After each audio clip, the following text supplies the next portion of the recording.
Right, morning, folks. Thanks for joining us today. Welcome to the UKAE's webinar series. This is one of a few events that we've been running online over the last few months as the chapter has been reactivated in 2024, trying to grow a little bit of momentum in so far as the technical webinars that we're able to provide. There's just a little point of housekeeping. If you can make sure that you're on mute during this call, just so that there's no interference in the background, that would be greatly appreciated. And if you've got any questions as we go through, if you could please just drop those in the chat. We'll pick those up at the end. I'll be moderating those as we go through. My name is Chris Forster. I'm one of the committee members at the UK chapter of the AAE. So I just want to say thanks for the chapter and for the committee for giving up your time this morning. We've got a really interesting and in-depth topic and speaker. We've got David here, who's going to run us through kind of data centers and cooling and air systems versus liquid cooling systems. So I hope you're ready for a really interesting speaker, and I'm going to hand over to David to take us through the session. Thank you. Thank David, you. please take us away. Thanks. So thank you all that you joined to our webinar. Today we will talk about the data center sustainability and decarbonization and how air allow to achieve our cost benefits through in comparison with air and liquid cooling. So let's start. And I want to introduce the content of today's webinar. So we will have 5 points. First one is about core of that center. It's IT equipment decarbonization, how we can do that. Second one is the rack level decarbonization. Third one is about data center facility decarbonization. After we will talk about the heat reuse in hot and cold climates. And after about the open source approach and how it can help with innovations. So first of all, we should understand why we should talk about the IT equipment. And I want to show you a short video which will explain the ratio between the IT equipment and the building itself. So in this case, we will evaluate the carbon footprint of the shell and core and the IT infrastructure. So if we take one rack, we need roughly 3 square meter, and for rack with 40 servers, we have ratio like 3 metric tons and 40. But the lifetime of the building is 30 years and the rack is 3 years. So during this 30 years lifetime, we will see that the embodied carbon of the building remain the same, but the rack embodied carbon will rise again and again. And in the end, we will achieve a ratio like 91:1. And this is why it's very important to focus on the lifetime of the servers and the embodied carbon of the servers. Now, next part is about the IT load, how we can reduce that. And in that slide, we evaluate the GPU-based servers for AI. And on the left part, we have air-cooled server, and on the right part is liquid-cooled server. So you see that what is changed, that the fans energy consumption due to the another approach of the cooling reduced from 2 kilowatt to 240, because air cooled is motherboard and memory and the rest, and main heat rejection which come from GPU, NVLink and CPU is now liquid cooled. And that reduction on fans also make impact on power supply energy consumption, which also reduced. And by this, we achieve 21% reduction in server energy consumption. And now I want to go to the rack level decarbonization. So if we will look for existing conventional data centers, they have in rack design power supply in each server, 2 of them, fans, Ellos viven básicamente. Sorry.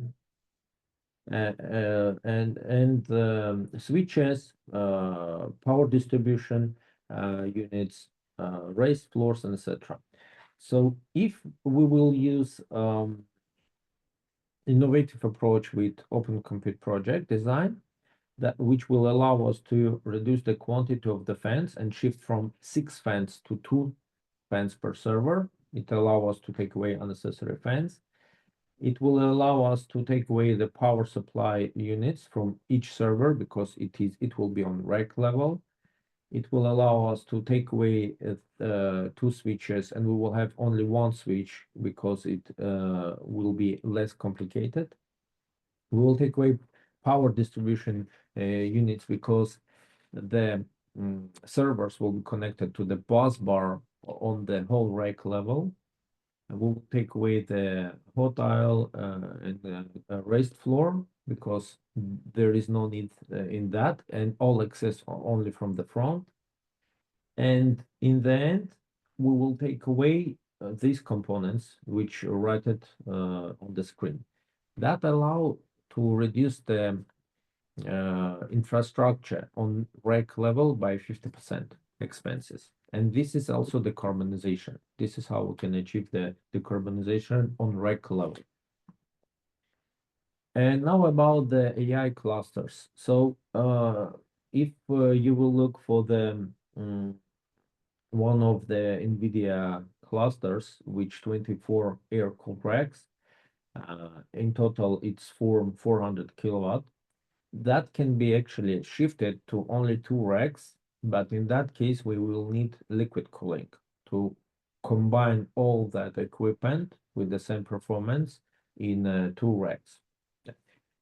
And for that shift, we need existing industrial-based for big scale solutions. That solutions are already exist and used by hyperscalers. So in 2015, it was created OpenRack version 2, 2019 OpenRack version 3.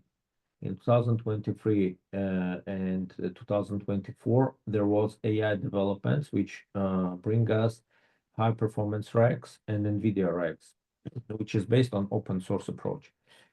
In that case, you see the design of the 200 kilowatt rack, where we have 4 50 kilowatt power shelves on the top and 4 50 kilowatt power shelves in the bottom, 16 6 kilowatt GPU blades, and 4 switch blades. So this is how it can be done 200 kilowatt racks with that components which are available through the open source approach.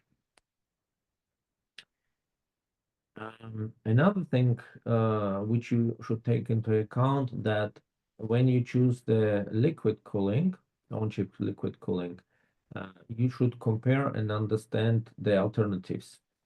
So on the left, you see the volumetric ratio between air, water, and two-phase fluid. So the difference between water-based and two-phase materials is like 8 times. And here I'm showing that to cool down 8 GPU servers rack, you will need almost 700,000 liter per minute flow rate to cool down it by air. With water-based, you will need 350 liter per minute. But to cover that flow rate, you will need row level CDU, because 5 racks will form 1,500 liter per minute. It will be not possible to cover by rack level CDU. This is why we see on the market demand for CDUs with in-row level, which can cover up to 1 megawatt capacity. And if you will look for the two-phase on-chip cooling, the flow rate is much lower than the water-based solution, single phase, and that allow you to reduce not only flow rate, but as consequence the piping, the size of the pumps, the size of the CDU. And this is why with two-phase you can have rack level CDUs, which will be much smaller in the size and will give you opportunity to reduce the overall infrastructure size. And another important point about decarbonization is the fluids which we use in cold plates. So usually is recommended propylene glycol 25%, but the issue with propylene glycol is the viscosity and the embodied carbon. So there exist alternative which is based on bio-based components, which allow us to reduce the embodied carbon of the data center through these fluids, and also achieve better viscosity, which lead to the smaller pumps, smaller energy consumption, smaller pressure drops, and bringing overall higher efficiency of the data center.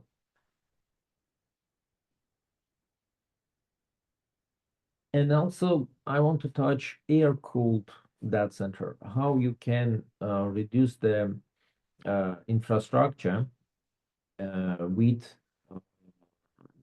approach of open compute project racks.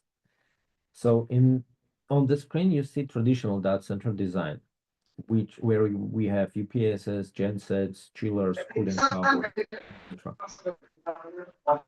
And the approach which with OCP racks allow us to increase the temperature in cold aisle, which allow us to get out the cooling towers and chillers, which make impact on water consumption and energy consumption as well. Next step, having the power supply units and batteries on the rack level, we don't need centralized UPSs, and that allows takeaway. And also we have less IT load itself, so genset size is also go down. So this is the data center design with OCP-GR, and all embodied carbon of that components is taken away. So an example how Open Compute project allows to accelerate the transition from air cooling to liquid cooling. This is open source modular data center design. So in this case, on the left side, you have open source modular data center for air cooled racks. And here is the bottleneck in row coolers. There is 4 of them, each one 30 kilowatts. So we have 90 kilowatt capacity with 12 racks. And on right side, we have AI dedicated OCP racks. Each of them have door heat exchanger plus on-chip cooling. And each rack can achieve capacity around 110 kilowatt. From that 110 kilowatt, around 15-20 kilowatt is air cooled, and 80-85 kilowatt is liquid cooled. And the quantity of the racks is increased because we don't have in-row coolers. It's substituted by door heat exchanger. And in this case, we can have up to 1.8 megawatt capacity in the same footprint. So the same can be repeated in any conventional data center, I mean, not modular, but the difference in density, it's like 20 times. 20 times denser, it's mean the embodied carbon of the building is also 20 times lower. So let's talk about the density. So what will allow us to get higher density? It's mean less space. So in case of air-cooled rack, we need we need a space in front of rack, in back for hot and cold aisle, and for rack itself. So roughly, and we need for ceiling and for raised floor. So roughly it will be 15 cubic meter per rack. In liquid cooled rack, we need only space in front and back.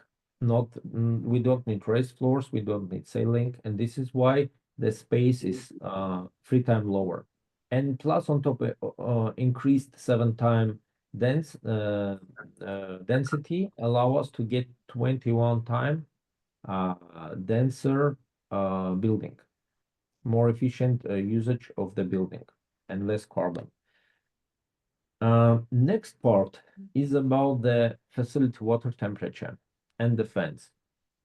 So if we use air-cooled servers, the facility water should be around 20 degrees. In that case, we have 25 degrees air temperature, which allow us to cool down air-cooled servers. And in some cases, the fan's energy consumption can achieve 35% from overall IT load. When we shift for the solution which is shown here, like immersion cooling, then we need no fans at all, and that allows us to reduce the IT load again. And facility water can be 40 degrees, which will allow to cool down all components. And in that case, there is two-stage CPU and GPU, and after the rest components. And now on infrastructure level, so we will compare the same amount of GPUs and CPUs, but the quantity of the racks is different because density is different. So we have 130 air-cooled solution by 15 kilowatt and 26 racks by 50 kilowatt, but liquid cooled. In this case, you see that energy consumption for the cooling is formed by CRE, chiller, and cooling towers, and that is roughly 40% from the IT load. So 2 megawatt IT load and 0.8 megawatt for the cooling. In case of the liquid cooled, the IT load is lower for 400 kilowatt. It's roughly 20% for the fans, which goes. And to cool down this 1.6 megawatt with 40 degrees water, we need only pumps and dry coolers, which need just 100 kilowatt, around 100 kilowatt. So that is 8 times lower. And on top of that, we need uninterruptible power supply units, which form another 0.2 megawatt to cover all the servers and the cooling infrastructure. And in that case, it's 0.1 megawatt. So overall, we have 3 megawatt for the same amount of GPUs and CPUs in air-cooled and almost 35% less power input with liquid cooled. So in today's conditions, when we have lack of energy grid in different countries, if all data centers will shift for that technology, we are able to increase our IT capacity by 40% without extending our energy requirements. So this is intensive growth. But till now, we are growing in extensive way. It means that we're building in the same way on as shown on the left, and we need more and more power, and especially connected with AI servers. So this is why that transition is extremely important to decarbonize energy grid as well. And now I want to shift for the heat reuse topic. So on this map, you see the projects which are shown on open source heat reuse map. And if you pay attention, you will see that there is a many projects in Europe, some of them in US, but nothing below. I mean, in hot countries, people don't know what to do with the heat reuse. And I want to share one of example with swimming pool in a suburb of Paris, where we make our investigations. There was 3 gas boilers, which use water for the swimming pool, 28 degrees inlet and 31 outlet. And the 1 year consumption of the gas was like 100,000 meter cubic. And by introducing to that heating system only 100 kilowatt IT boiler, which allow us to cover 51% of the heating demand. But here you see that this gas consumption is still 49%, and at the same time there is a bottleneck during summertime. So IT load is not constant. It should be shut down to cover this the demand during the summertime. So for that reason, we need to introduce a dry cooler, which will cover constant work of IT equipment, and that energy, which is oversupplied, should be rejected to the ambient air. So by this slide, I'm just explaining that the even heating of swimming pool, it's not perfect match with the constant heat rejection of the IT equipment. There should be something else which will accept the heat in constant way and in a big quantity.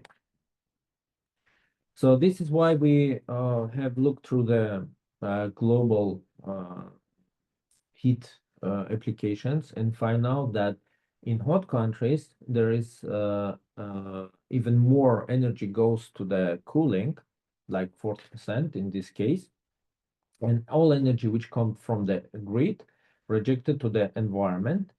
At the same time, in hot countries, which located in Middle East, in California, in Australia, in India, they're making also water desalination because pure water is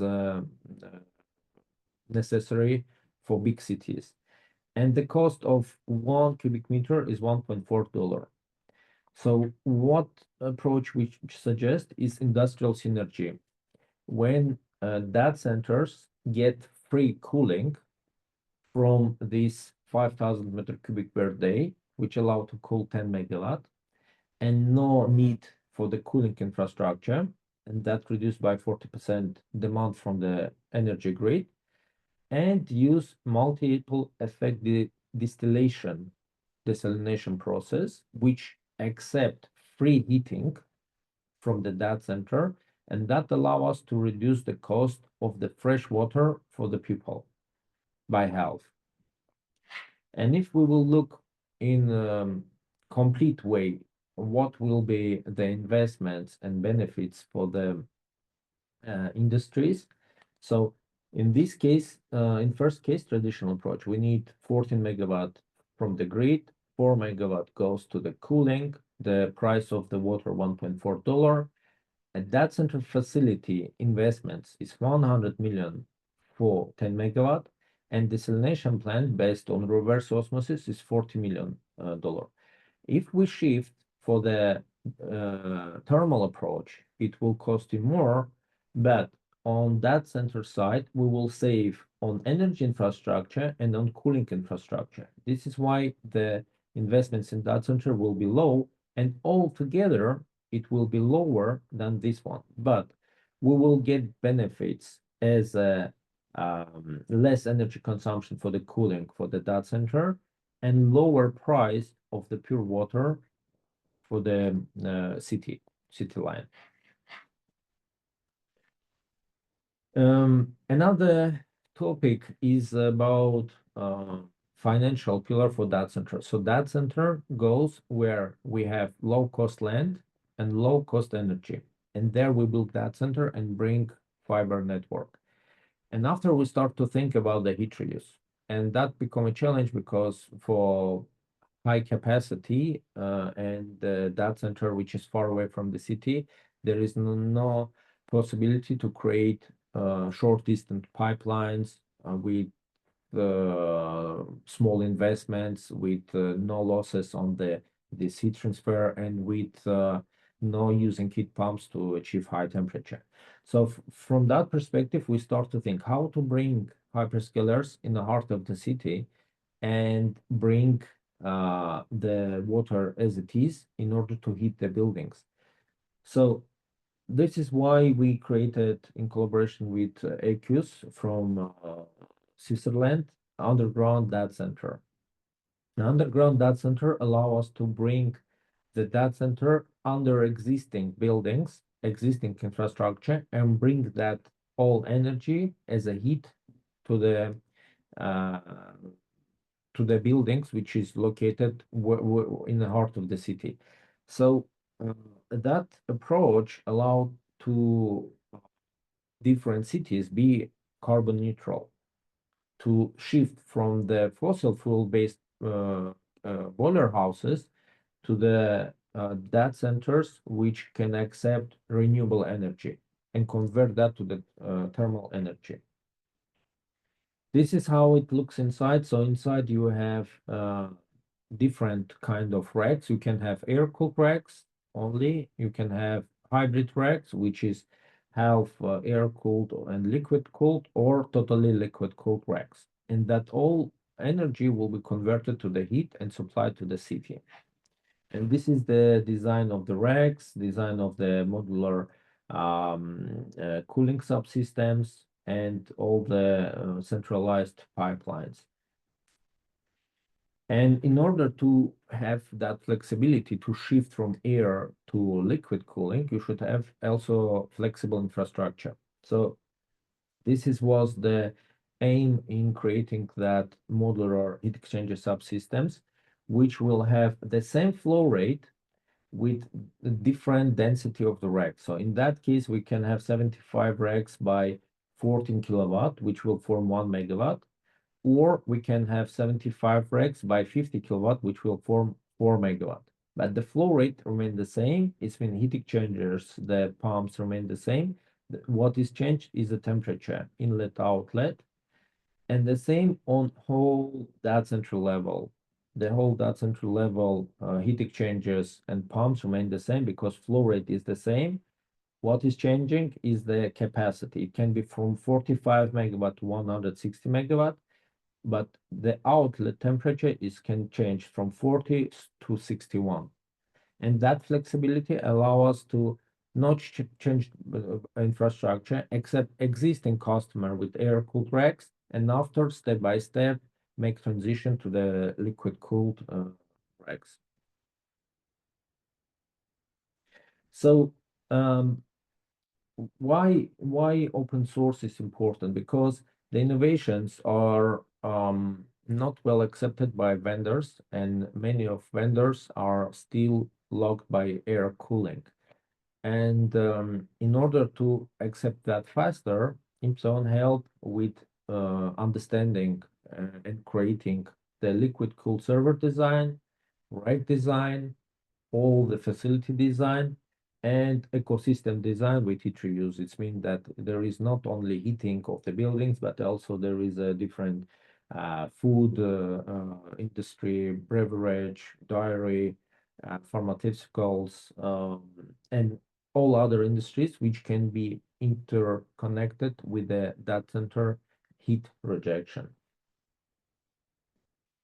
And that's all for our webinar. This is all what I want to deliver to you today. And if you have any questions, I will happy to answer it.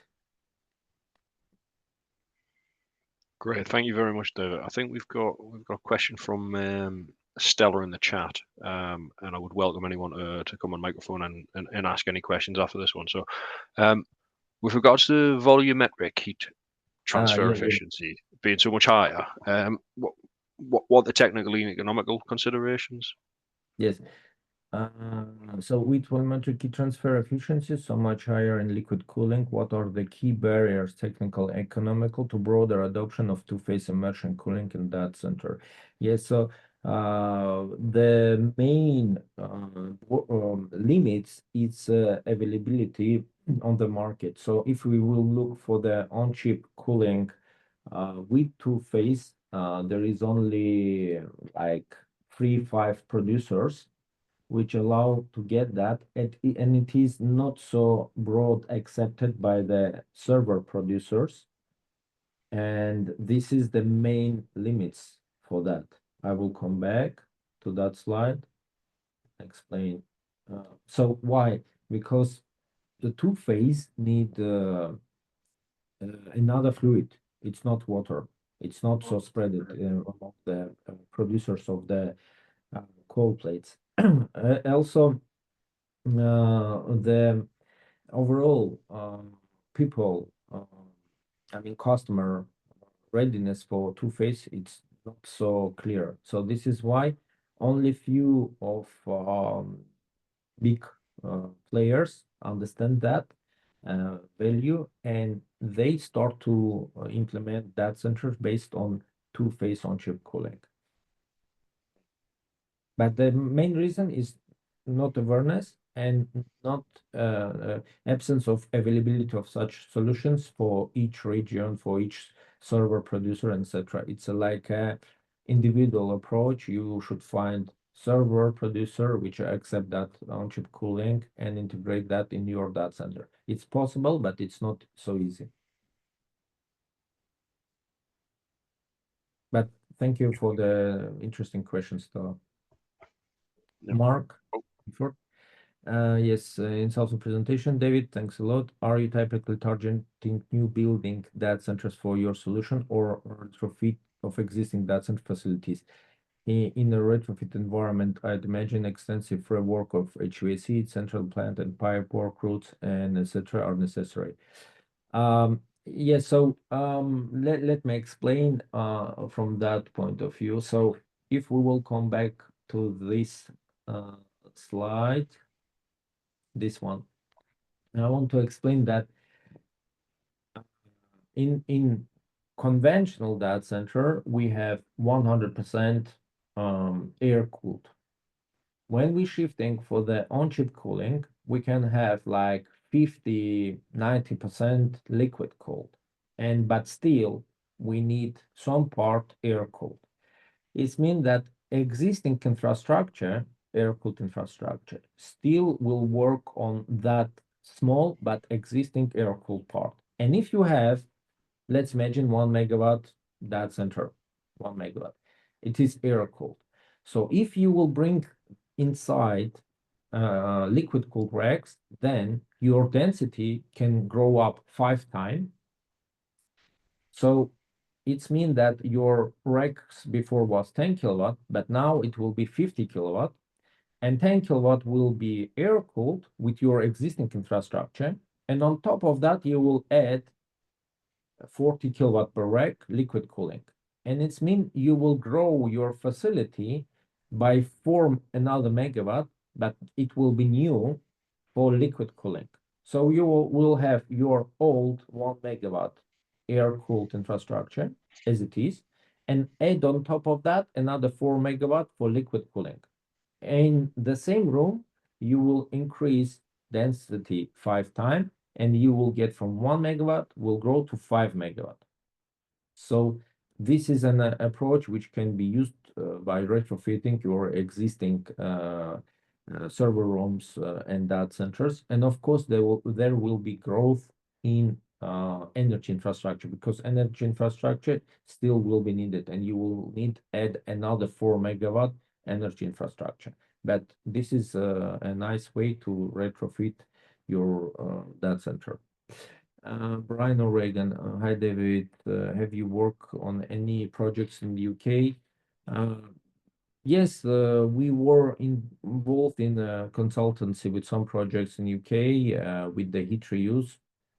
For example, we evaluated the heat reuse possibility for Manchester, where we have only 30 degrees water outlet from the conventional colocation data center, and how it can be integrated with the existing city neighbor buildings which don't have district heating.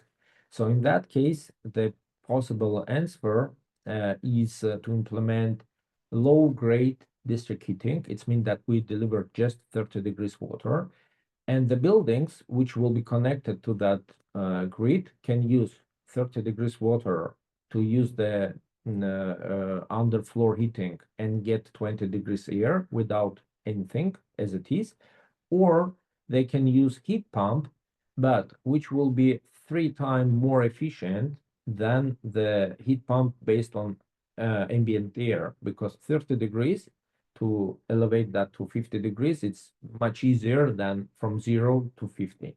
So, and that gives flexibility to the owner of the building to choose their own way how to be connected to that grid. And of course, with that 30 degrees and low pressure um, uh, water in the line, much less investments in creating that grid in the city. And there exist even the energy companies which ready to come and implement that in UK. Next question from Milad Sultana from Bangladesh.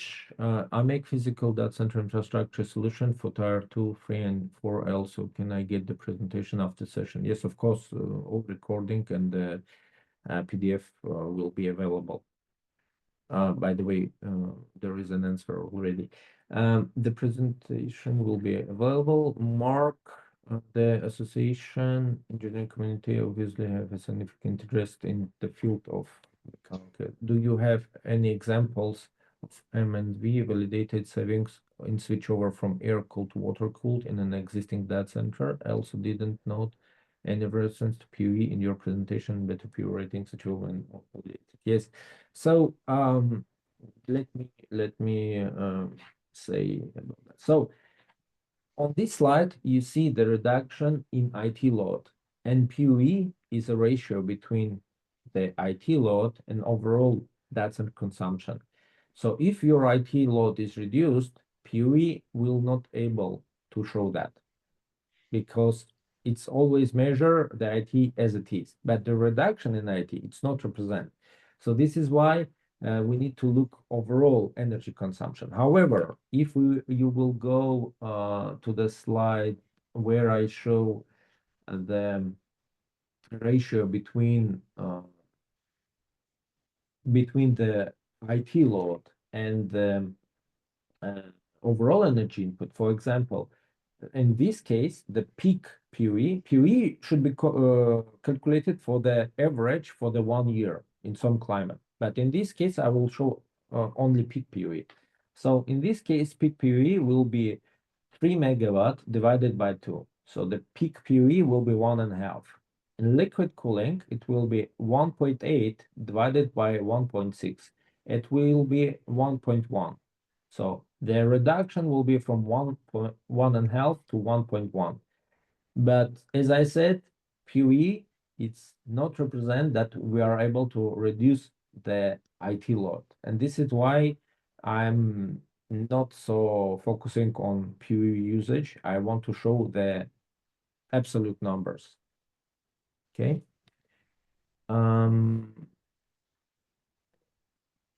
And by the way, here you can see that here is a cooling tower which use water, and in this case is dry coolers which don't use water, only dry, without any water. So WUE index is also will be close to 0. Another question, with high density capacity by about 5 times, there will be a better way to address the building load bearing capacity from the very beginning apart. With such high power energy concentration in the data center, earthing and high voltage lighting strike and earth statistic will need to be redesigned.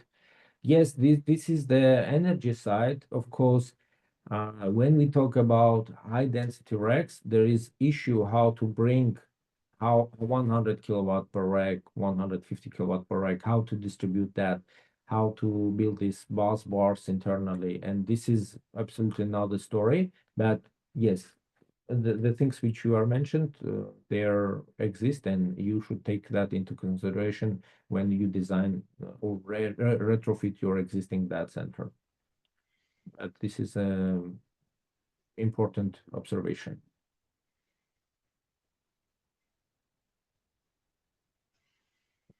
Okay, so we are making total cost ownership evaluation and return of investments as well. So how did you get 70 degrees outlet in hybrid solution?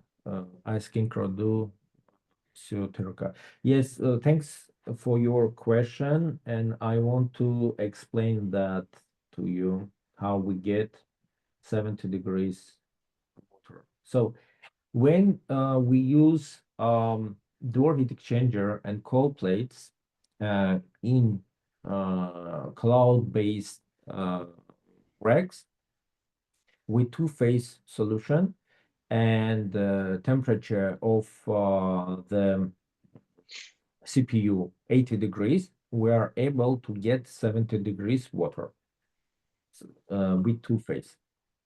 This is the things which is possible to do with CPU.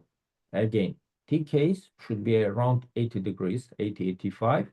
In that case, we can achieve 70 degrees outlet water, facility water. Okay, thanks for your question, Radu. Kevin Go.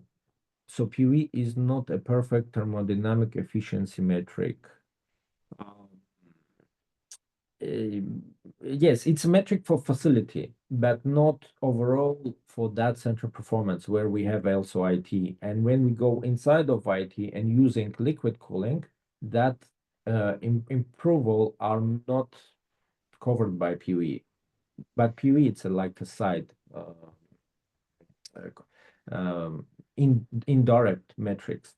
Is there another metric like thermal efficiency which can be used? What do you recommend? So there is no one answer on that, but there exist ERE. It's mean energy reuse efficiency. It's mean how much energy we reuse. So even in air-cooled data center, we can have really high energy reuse efficiency, or how much energy which come to that center is reused.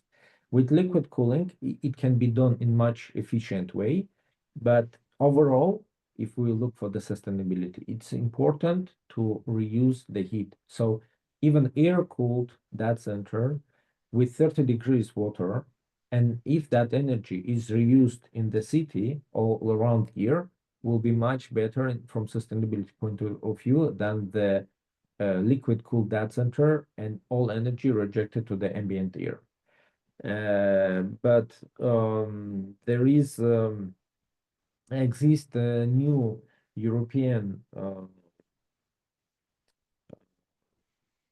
norms where you have the index between the energy which come to the data center and the IT result which come out from that center, this ratio. Because you should understand, if you have liquid cooled data center, but 50% of that servers doing nothing, just in idle mode, and you have another data center which is 100% usage, and everything is working in a perfect way, so the IT performance of the air cooled will be better than the liquid cooled. So from that perspective, we can use that metrics which comparing total power which is consumed by that center and the IT results which is done by that data center. So this is another metrics which can be used, and I can share some links. Yes. Yes, ERF. This is exactly what I talked before. It's ERF and ERE. Energy reuse factor, it's like a PUE, and ERE, it's energy reuse efficiency. Okay, next question from Mark. Building on Kevin points, I assume the plate heat exchanges between liquid cooling circuit and the IT rack itself becomes a critical component. Is there monitoring on board the plate heat exchanger, measuring the flow return temperatures on all 4 inlet outlet ports? Are there inbuilt heat meters, which the open source style rack design evolution that you mentioned? So when we talk about liquid cooling, so there can be plate heat exchanger on rack level or row level, as I mentioned. in my presentation. In that case, on screen, you see the heat exchanger, which cover 75 racks. And of course, these temperatures for ports should be monitoring in order to achieve the best results. As possible, lower losses in the heat exchanger. But when we talk about open source style rack, in that case, we have OCP designed CDU, cooling distribution unit, and I can show that in that slide. Just a second. So this row, which I show 5 racks and 1 CDU in row, this one is created with OCP standards. It's based on OCP rack. There is redundant pumps, and the information about these 4 pipes you can monitor and have a look. Okay, so thank you, Kevin, for your question. Tom, information note, the new delegate regulation for that center has 24 KPI metrics for report as a part of implementation. Yes, so Tom, thanks for that. Yes, exactly, that energy efficiency directive cover different metrics, including PUE, WE, carbon utilization efficiency, and also IT performance of the data center.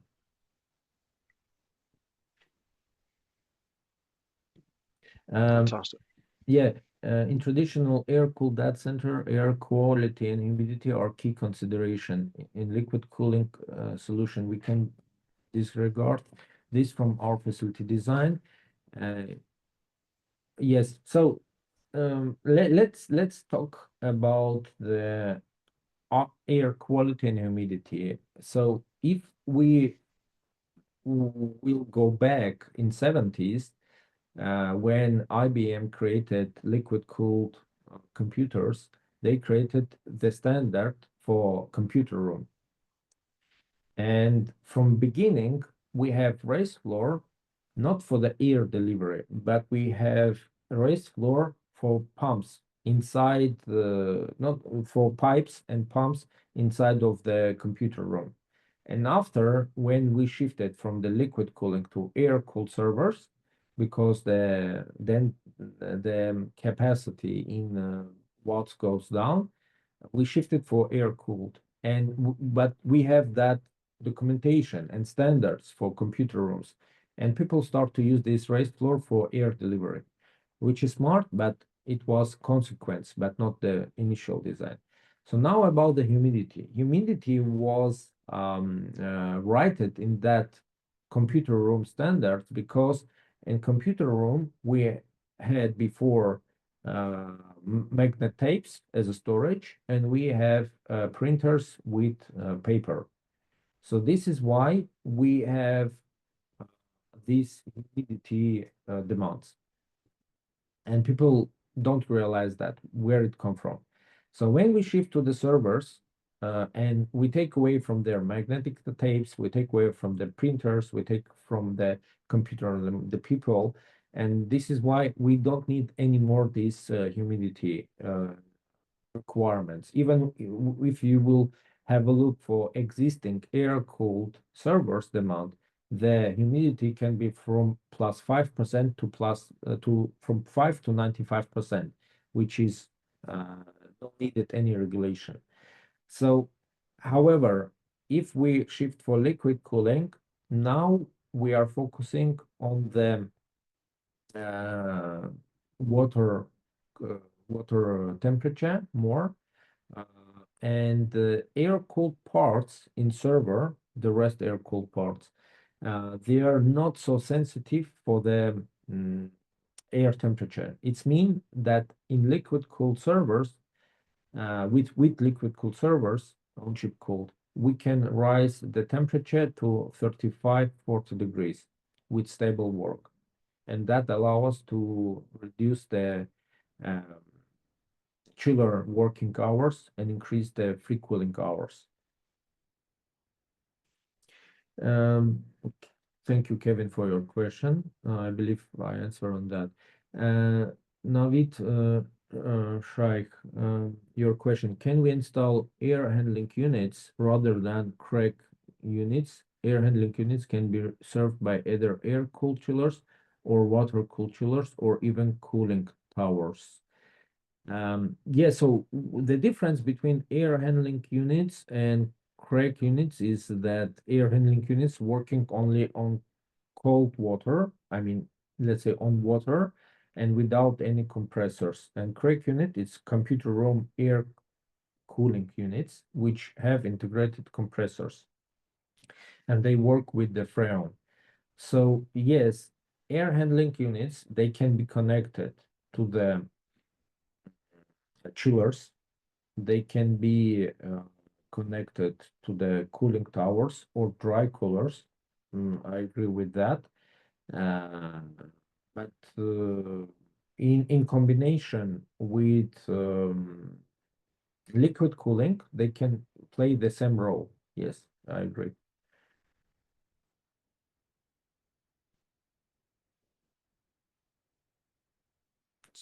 So Great. Thank you very much for answering those questions, David. I think that's been really useful and really insightful. Really good presentation, and then a lot of debate and a lot of questions that have been answered there. So hopefully that gives people food for thought in any projects they're considering. We are nearly at time, so I will suggest that we've got no more time for questions. But if you do have any questions that you go away with, then please do feel free to follow up and come back to us, and we'll get in touch with David and get him to answer any questions in the future. Yes, I show my emails in the end. If you have any questions which I not covered, but you want to cover that, I can cover that later. So you can send it to me, and I will respond. Fantastic. And I think just a note, we've recorded this session, so this session will go onto the chapter's YouTube channel after this event. You'll also be sent a recording link. So if you want to watch it back or if you want to send it on to any colleagues, then please do. Equally, it would be really good if you've got any feedback on the sessions, if you want to share that on LinkedIn, that would be fantastic. But thanks very much for everyone's time. We'll bring the session to a close there. But I'd just like to say thank you, David, for your time. Very interesting session. Thank you. Thank you all. Thank you all. Bye.